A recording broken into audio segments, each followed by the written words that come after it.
ഇനിയൊന്നെടുത്ത് അടിച്ചാട്രാ. എനിക്ക് വേണ്ട, നിങ്ങൾ വേണ്ടി കടിച്ചോ. അല്ല മോനെ, എനിക്ക് എൻ്റെ ഭാര്യ പോയിട്ട് ഒരു വിഷമമില്ല. ഓള് പോകുന്ന പോട്ടടാ, നാട്ടിലെന്താ വേറെ പെണ്ണുങ്ങളില്ലേറ്റാ. ഇതുപോലെ തന്നെ എൻ്റെ ഭാര്യ ഒരു ദിവസം പോയി. ആദ്യം ഭയങ്കര വിഷമമുണ്ടായിരുന്നു. ഇപ്പം പോയിട്ടില്ലേ, രണ്ട് രണ്ട് കൊല്ലായി. ഇപ്പം നോക്കിയാട്ടെ എന്നെ, ഒരു പ്രശ്നമില്ല, ഫ്രീ ബേർഡ്.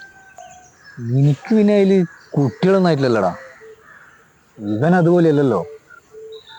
അല്ലപ്പാ, ഞാൻ അങ്ങനെ വിചാരിച്ചിട്ട് പറഞ്ഞൊന്നല്ല. ഒന്ന് എടുത്തു നിങ്ങള്. അണക്കില്ലാതെ വിഷമത്തിന് നിങ്ങൾക്ക്. എൻ്റെ മോനിപ്പോൾ എൻ്റെ കൂടെ ഹാപ്പി ആയിട്ട് നിൽക്കുന്നുണ്ട്. എല്ലാവരും വിഷമമുണ്ടോ ചോദിക്കുന്നേ. ഞാൻ ഈ സന്തോഷമായിട്ട് നിൽക്കുന്നത് നിങ്ങൾക്ക് ഇഷ്ടമല്ല. ഞാൻ വെള്ളം എടുത്തട്ടെ.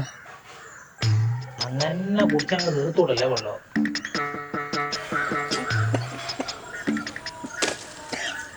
എൻ്റെ മോനെ തരുക്കെ പോയി.